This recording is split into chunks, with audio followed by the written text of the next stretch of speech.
Yeah. Blackjack. Life is like a game of cards. It's not what you dealt, but how you play it. Yeah. Blackjack. To play each situation correctly. I remember they used to laugh at a brother. Welcome back, guys. Welcome back. It's your boy DELRAY, Richardson, platinum artist, platinum songwriter, Straight Game TV. Thank you for tuning in. I appreciate your time. Thank you for hitting the play button. And please hit the thumbs up button. Subscribe to the channel. Tell a friend. And most importantly, like I always say, if you want to be one of the first people notified when I drop some of this straight game, please do me a favor and hit the bell notification. I'm going to get right into it. This question right here comes from a young man from Virginia Beach, Virginia. And the question is what was the ultimate decline of Death Row? What do you think was the ultimate decline of Death Row, DELRAY?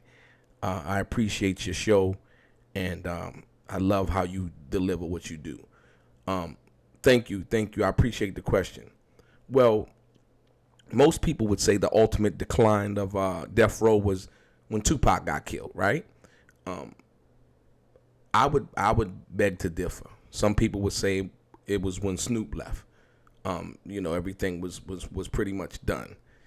I would go earlier than that.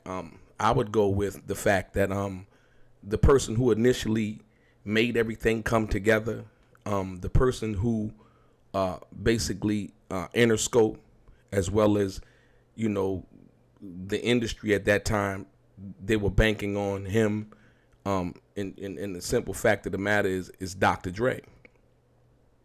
When Dr. Dre left Death Row was done, if you ask me. I know most people are going to disagree with this. They're going to be like, oh, Pac was... I don't think you understand what I mean by that. And let me explain. When Suge initially took the meeting with Jimmy Iovine, basically you had product in your hand, right? They had the Chronic, right? Who produced the Chronic? Dr. Dre. And all of the other producers, who helped out, Daz, whoever else was, doing their thing at that particular time. So now, if you do not have the Chronic, you do not really even have a meeting about anything. You understand what I'm saying? And so when you understand that, the creative force behind what it is that takes place when you achieve a feat like getting a record deal, distribution deal, or any kind of deal like that, what are you going to distribute? You got to have product. And that product was the Chronic, right? So now, with that being said, I'm going to go and I'm going to show you how the financial decline of Death Row happened actually before all of the other things that transpired. And what most people didn't really know at that time, at that particular time, is that Death Row was basically in debt. And like I said, the lawsuit with Harry O, the bankruptcy, all of those things that took place after that were just it was a domino effect of what I'm about to read to you. So when you understand this, when you hear what I say and when I read this, you'll understand. So basically, and it says, Death Row's financial decline began in the spring of 1996 when Dr. Dre, a rapper and producer who, along with Suge Knight, founded Death Row, left the label. Dr. Dre's 1993 album, The Chronic, helped establish Death Row as a major force in the rap industry. Additionally, Dr. Dre's skills as a producer added an artistic patina to the Death Row reputation, right? And then it goes on to say, despite Death Row's apparent success, it suffered significant financial distress. Death Row's accounts were constantly in an overdraft status at City National Bank in Beverly Hills, California. The only reason Death Row's checks did not bounce was the intervention of death row's accountants. So now, you got to understand, most people, they had, Suge being, valued at this much money. He was doing this, he was doing that. I personally don't know how much Suge was worth. I won't dare try to assess another man's wealth and so on and so forth. But what I do know is based on the this is once again based on this lawsuit that was filed, that basically Death Row's as the label itself at that particular time, the accounts were basically always in overdraft. So that means that they never had no money in the bank to cover the cost of the things that they were doing. And it goes on to say, as a further demonstration of Death Row's financial distress, American Express has alleged that there are literally millions of dollars of unpaid charges made by Kenner, Knight, and Death Row. In that connection, American Express has alleged that Knight commingled the assets of Death Row with his own assets, diverting Death Row's corporate assets to his own account and otherwise treating both Death Row's assets and income as if they were his own. Wow. Amazing. When I sit back and I think about that, I can't help but when people say certain things about, what it was that Death Row was doing and all of these other things, like I said, when you hire forensic accountants and people to go in and look, like I said, once again, I told you I made the other video and I was, basically trying to explain to people that Suge Knight didn't give 2Pac $1 million in a briefcase. Once again, so what you're seeing here is basically not anybody else, but the people basically from American Express at that particular time saying that Death Row's company cards, basically they had millions of dollars in unpaid charges. So when you think about that, once again, the question from the brother from Virginia is, what do I think the fall was? And there you have it. It was a bunch of malfeasance, commingling assets, basically not doing what one was supposed to do. Like I said, Tupac didn't get paid. Dr. Dre didn't get paid. Snoop Dogg didn't get paid. Harry O didn't get paid. And so on and so forth. So when you think about the facts, like I said, once again, this is not what I'm saying. You know what I mean? These are the facts that were brung out in this particular lawsuit. And also I gotta also admit at that particular time, Johnny J didn't get paid either.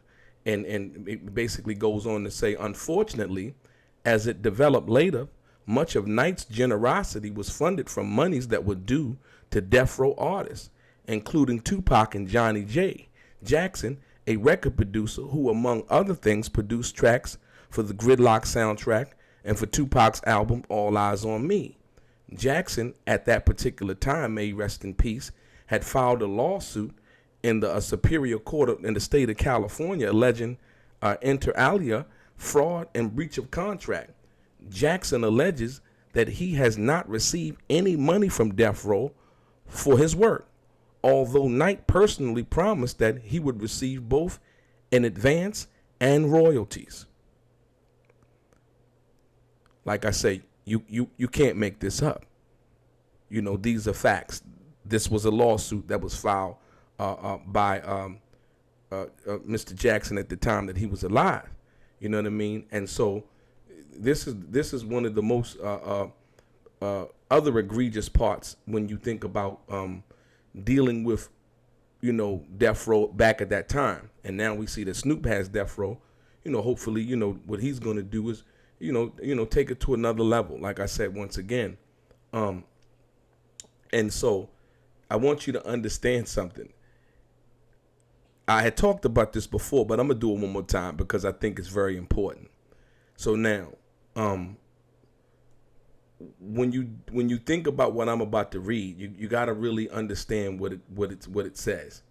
And so basically, it says, compounding Death Row's financial problems was Knight's claim that Steve Cantrock, the accountant that supposedly had helped save Death Row and stop them for their checks bouncing at City National Bank in Beverly Hills, the very accountant that Knight had favored with gifts.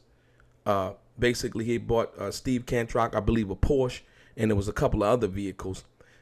Suge Knight basically said that Steve Cantrock had stole $4.5 million from Death Row. That loss, of course, also had to be funded by Death Row artists. But here's the crazy part. If I take you, to another paragraph in this lawsuit, it basically says, this is paragraph 31. Additionally, in October 1996, Steve Cantrock, a Los Angeles accountant for Death Row, alleged that Suge Knight physically threatened him into signing a confession that he had stolen $4.5 million from Death Row. Cantrock alleged that by threat of force and physical intimidation, Suge Knight forced him to sign an IOU for the repayment of that sum. Since signing the confession, which Cantrock maintains is totally false, Cantrock has been in hiding, right? So you take the paragraph that I read before, right? And then you look into, the accountants coming in, basically stopping the checks from bouncing at City National Bank and so on and so forth, because evidently they weren't doing any kind of accounting or the kind of accounting that would really matter and help one's business stay afloat. Now check this out. So now, what proves that fact, right? This is just facts, was the Johnny J lawsuit. Johnny J suing them, basically suing Death Row, basically saying that Suge had promised him that he would receive both an advance and royalties. He received nothing, according to him, right? So when you think about what this is, and like I said, from the brother from Virginia, I believe personally that, unbeknownst to us at that time, that Death Row's decline, the old Death Row, not the one that Snoop now has. Hopefully, like I said, once again, he does something that's new and improved, right? But the old Death Row, the decline began when Dr. Dre left. And I think that what was misunderstood by Suge at that particular time is that he had the power, and he forgot the guy who brung us the Chronic, which is Dr. Dre, the creative force, the guy who helped bring us Doggy Style, Dr. Dre, the creative force, and all the producers, like I said, Daz, and so on and so forth, the creative forces. He thought that he could somehow, create another Dr. Dre, and that was the whole talk at that particular time. Like, Dre's gone, or these other producers and so on and so forth. But you simply can't replace Dr. Dre. You know what I mean? And we see now with the success in the other groups, 50 Cent, Eminem, The Game, Kendrick Lamar, all of the people that he's worked with and help, build their careers as well as his own. So like I said, so to the brother from Virginia, yeah, the decline of Death Row began, like I say, way before 2Pac's passing. But I think 2Pac's passing was the nail in the proverbial coffin, if you will.